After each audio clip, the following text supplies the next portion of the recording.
atau berbenang atau semisalnya. Misalkan cincin kah, atau misalkan baju kah, atau misalkan taring buaya, atau misalkan kulit ular atau semisalnya, dengan tujuan, ini tujuannya, yaitu mencegah dan menolak mara bahaya, maka ini termasuk daripada kesyirikan. Karena kenapa demikian?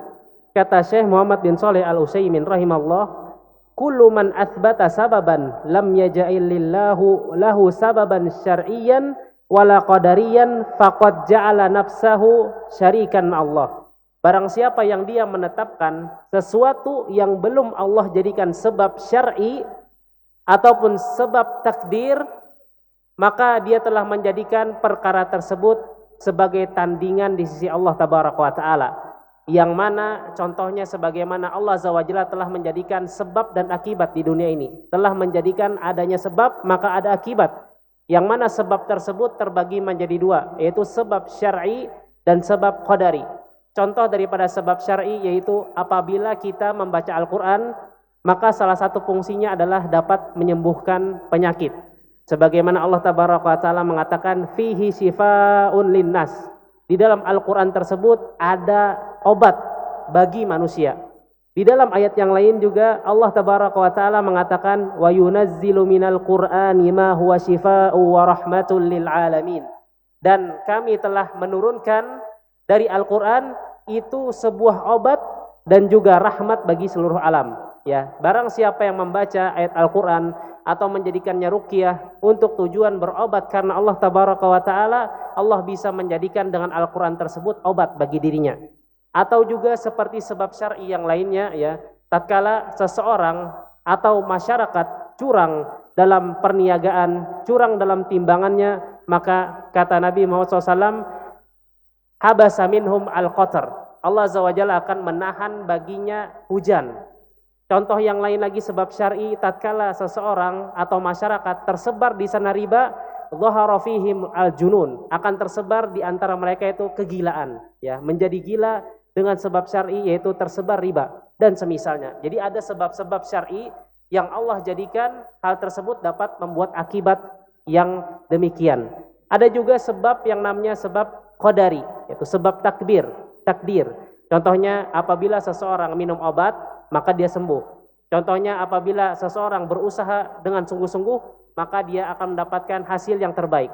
Contohnya apabila seseorang memakai payung dari hujan maka dia tidak akan kena basah dari air tersebut. Ini adalah sebab takdir, sebab yang Allah tentukan.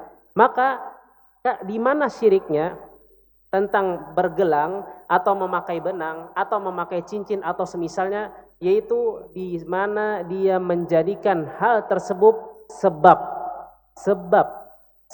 mengangkat, menghilangkan atau menolak mara bahaya, ya. Dan di sini Syekh Muhammad bin Shalih Al-Utsaimin rahimahullah membagi menjadi dua. Kata beliau, yang pertama, barang siapa yang meyakini annaha mu'athirah, ya, bahwasanya dialah yang memberikan manfaat, dialah yang memberikan mudarat, contohnya jimatnya atau kalungnya atau cincinnya atau misalkan gelangnya, itu yang memberikan manfaat dan mudarat selain Allah, maka dia telah jatuh ke dalam syirkan akbar fi tauhidir rububiyah, maka dia telah terjerumus ke dalam syirik yang paling besar pada kasus tauhid rububiyah, yaitu tauhid dalam perbuatan-perbuatan Allah. Bukankah Allah tabaraka wa taala yang memberikan manfaat dan juga mudarat? Maka barang siapa yang ikut serta pada sesuatu tersebut, ya, yang dia meyakini bahwasanya dialah yang memberikan manfaat dan mudarat, maka dia telah rusak keyakinannya, telah rusak hatinya, dia telah terjerumus ke dalam syirik besar.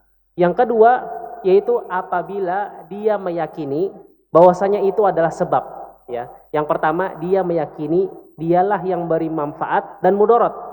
Barang tadi misalkan HP atau misalkan mikrofon memberikan manfaat dan mudarat, ya, yang dia tidak ada hubungannya dengan secara ilmiah, ya, secara teknologi atau secara syariat tidak ada hubungannya, dia jadikan ini sebagai misalkan, ya, sebagai memberi manfaat, maka dia syirik besar. Adapun meyakini bahwasanya ini adalah sebab, misalkan HP atau jimat atau kalung atau cincin itu adalah sebab. Tapi yang memberikan dan mengaturnya itu adalah Allah, maka dia telah terjerumus ke dalam syirik kecil. Kenapa demikian? Karena dia telah menjadikan sesuatu yang bukan daripada sebabnya terjadi, ya. Karena lamma i'taqada annama laisa bisababin sababan. Dia meyakini bahwasanya sesuatu tersebut yaitu sebab, padahal sesuatu tersebut bukan sebab, ya. Misalkan seseorang, ya, memakai cincin, ya, yang mana kita ketahui cincin itu adalah untuk berhias, atau misalkan mengikuti sunnah Rasul Shallallahu Alaihi Wasallam, ya, bagi laki-laki, ya. Kemudian tatkala dia meyakini bahwasanya ini sebab berkah jualannya, bahwasanya ini sebab laki terus dia, ya, mendapatkan hoki, keuntungan, keberuntungan dan segala macam, maka dia telah terjerumus ke dalam kesyirikan yang kecil.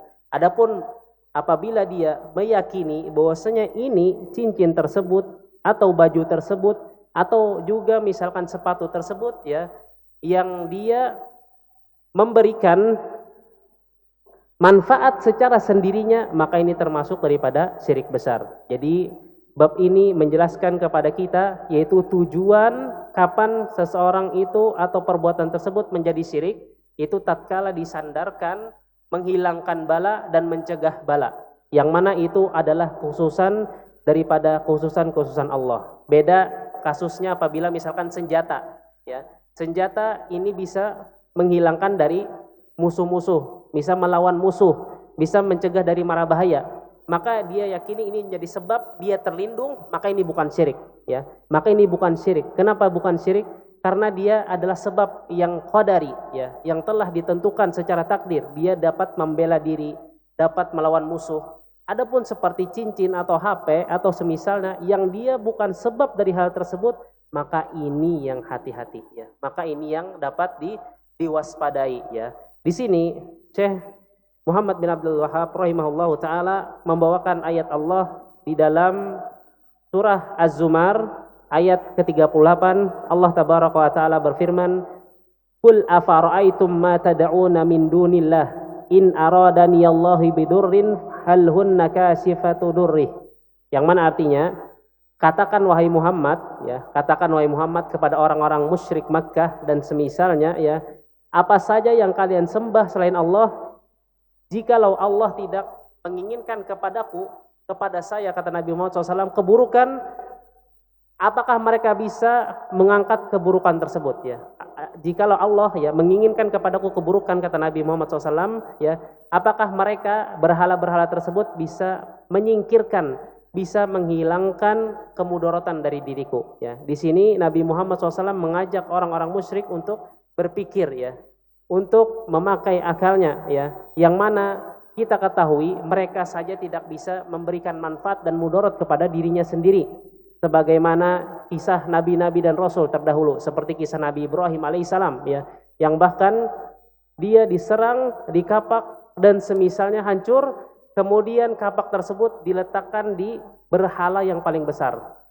Kemudian orang-orang pada zaman tersebut tatkala mengetahui ini perbuatan Nabi Ibrahim alaihissalam, maka dia mengatakan tidak mungkin berhala ini bisa menghancurkan berhala-berhala yang lain. Ini rasio otaknya berpikir, otaknya berputar dan semisalnya. Ini menunjukkan bahwasanya sesuatu hal apapun di muka bumi ini tidak bisa memberikan manfaat dan juga mudarat kecuali Allah tabaraka wa taala, apalagi berhala-berhala, apalagi sesuatu yang lebih rendah derajatnya daripada manusia.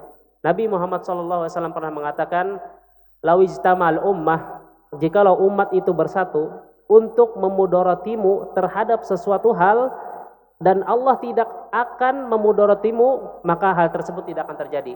Dan apabila segelompok atau sebanyak orang di muka bumi ini ingin memberikanmu manfaat, tapi Allah Azza wa Jalla tidak memberikan kepada manfaat, maka itu tidak akan terjadi, ya. Ini semua adalah sesuai dengan apa yang telah ditetapkan Allah, apa yang telah dikehendaki Allah tabaraka wa taala.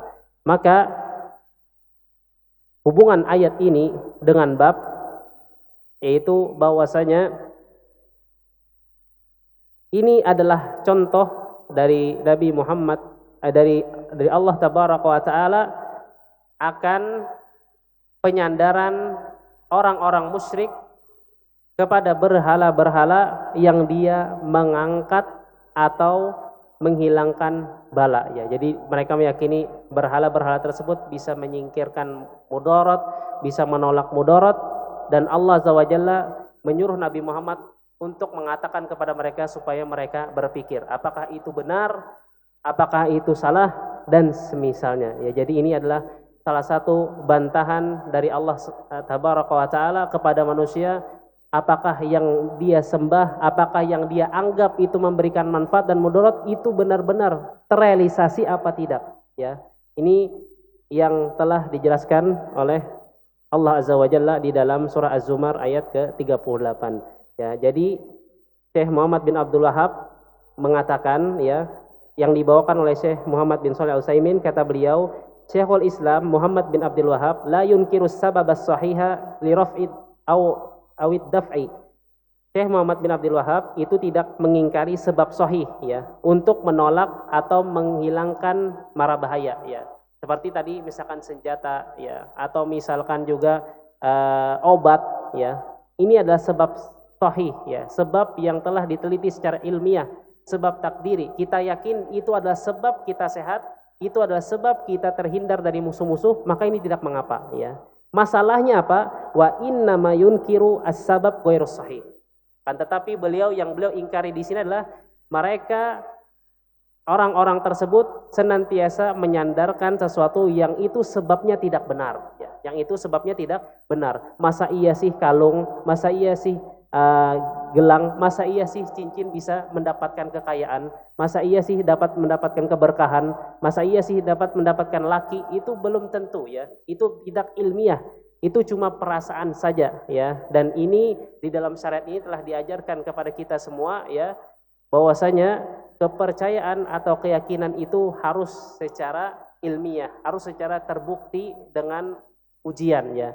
Kalau tidak terbukti maka tidak boleh dilakukan ya. Dan ini termasuk daripada menyandarkan manfaat dan mudarat kepada selain Allah, makanya termasuk daripada kesyirikan. Mungkin ini yang bisa ulun sampaikan. Salah dan khilaf ulun minta maaf, minta halal. Kebenaran mutlak hanyalah milik Allah tabaraka wa taala. Mudah-mudahan apa yang kita pelajari bisa dipahami dan juga diberkahi oleh Allah ilmunya. Kita tutup dengan doa kafaratil majlis. Subhanakallahumma bihamdika asyhadu an la ilaha illa anta astaghfiruka wa atubu ilaik. Wassalamualaikum warahmatullahi wabarakatuh.